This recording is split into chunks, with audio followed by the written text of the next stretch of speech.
Basically, often, like, I think, like, probably somebody describes our music as free jazz, but I don't think it's really accurate because there are so many tunes where we actually play the changes. So, so then you can say that it's mainstream jazz. That's so you know, there's it's difficult. We would like to think that everything is possible. Yeah.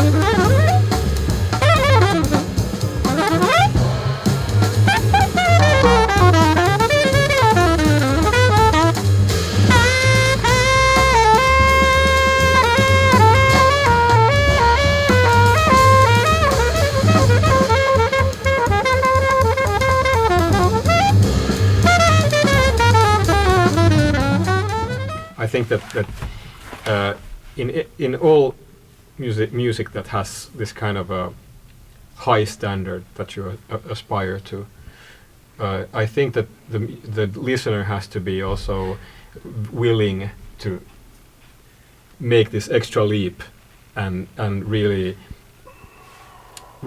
concentrate on the music and not maybe try to swallow it or judge it at the first listen, to kind of like try to maybe even grow with the music. As the same with any, you know, classical music, whatever, that it's not music to be listened to just like that on the background. It's music to be really to be listened to. And of course, going to a live show, it's different. Like then, even if the music would be a little bit too much for somebody who's not used to it, that person can enjoy it by saying that, oh, that's how it's the interaction. The drummer is doing that, and then why is the bass player doing that, or why is the saxophone player not doing that, or whatever. Like okay, what's happening now, or wait a minute, was that a mistake, or was that intention? That's true. Actually, so it can be interesting even though you don't get it. And to me, and that's a way too deep subject to go into. What does it mean to get or understand music? It's very abstract. Yeah. But I mean, if you feel that, what I mean is that if you feel that, oh, I don't get it, what's this? I don't understand what they are trying to do. But if you see people playing live, then it's it's I think it also has to do with people. Some people, when they hear word jazz, would you like to go to a jazz concert? Many people's immediate reaction is, I don't understand jazz, and I don't know what's that about. Where is it coming from? Is it? I don't know. Or the fact that they ask. It's probably. I hear many people say that I don't understand jazz. And if there's people, just someone on the street, and what do you understand about Fifth of Beethoven? He wouldn't have any, it's all answers for that either. But he doesn't necessarily have an attitude. I don't know. That's true. But I do think that probably all jazz and certainly also PLOP is, I would say, I'm pretty sure that it's best enjoyed live, just for those these aforementioned reasons, that you can also get this. You can also see the interaction and see the music forming, and hear the music forming, before your ears and eyes. So that's I think that's great. Yeah. And I also believe that when at its best, there's some energy that we can put out to the people. But I would say that Buy the record still. that we are. But I would say that we are, PLOP is not like that hard to understand, because we don't have. It's like, let's say that I think at least that we don't play conceptual music. We just play what feels good to us at a certain moment. So it's really. It's like sex. It is what it sounds like. Like there's no, if you don't understand it, you think that you have to know something. It shouldn't be necessary. Like it's there's no code in a way that if you. Yeah. So it's we're just trying to be in the moment. And make it feel good. And of course we are used to it. We've been doing this for 10 years with this band, so of course. It's more familiar to us, our language and the way of playing than to somebody else. So it's of course. And it happens to me all the time still, when you hear something new,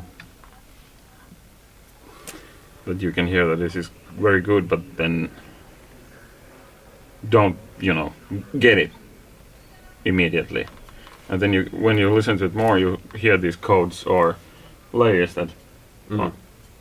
Are within the music, and you somehow get more out of it. There's no hidden meaning in the name or anything else.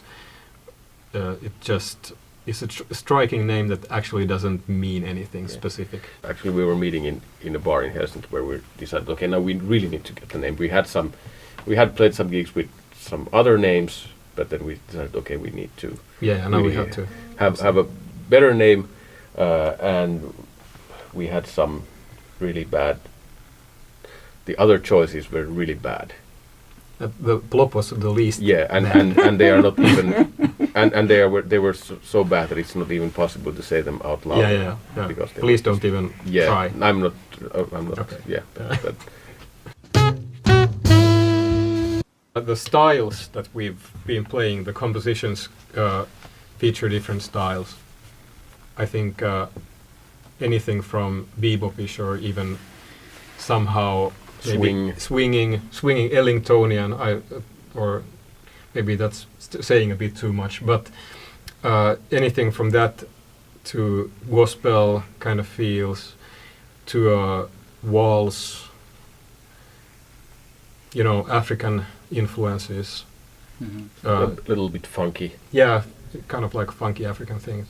And of course free jazz. Yeah, and totally improvised free jazz. So that there's a huge variety in what we play today.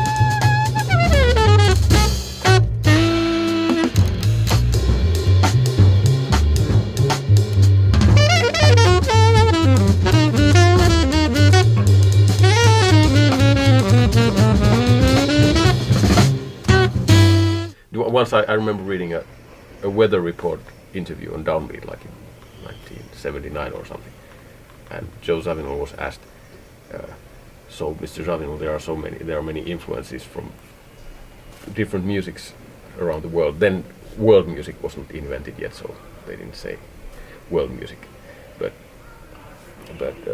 so you must be listening to all kinds of different musics. And he said, "No, I only listen to my own music." Yeah, that goes for us as well. Yeah. No, No. We don't even listen to our own music. We don't listen to anything. yeah. We have different things that we play. Sometimes it might be written out, and sometimes not, and it's always this different thing. And sometimes we really don't know. I mean, we could maybe start improvising completely freely after a written theme or follow the structure of the theme. Mm-hmm. But that's always very nice to,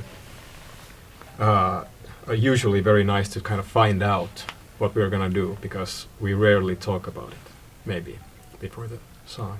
And sometimes we forget to talk about it before the song. So. And I also think that the part of the trust in each other when we play, it comes from because we all like traditional things also, and everybody can play time and even swing. Mm-hmm. So it's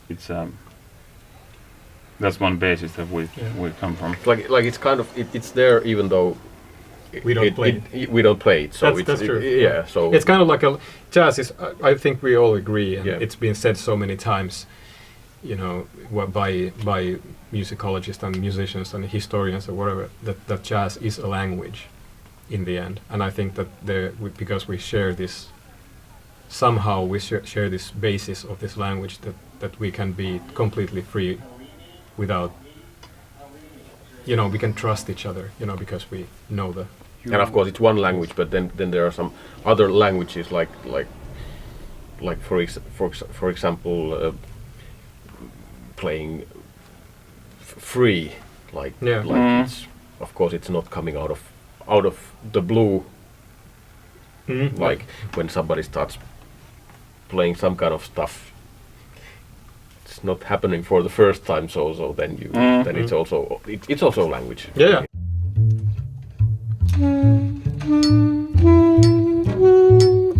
I would say that in a way it's nice, but also kind of ridiculous to be a jazz musician, because so many times you end up being too jazzy for somebody else, and then Too poppy, maybe. and then just at the same time for somebody there's not enough jazz, whatever it means, because it's I mean, of course it's a completely it's just a word, and it's completely abstract, but it's kind of weird, like you live in this community that you're supposed to be free, but then you're supposed to be part of something which actually doesn't really mean that much anymore.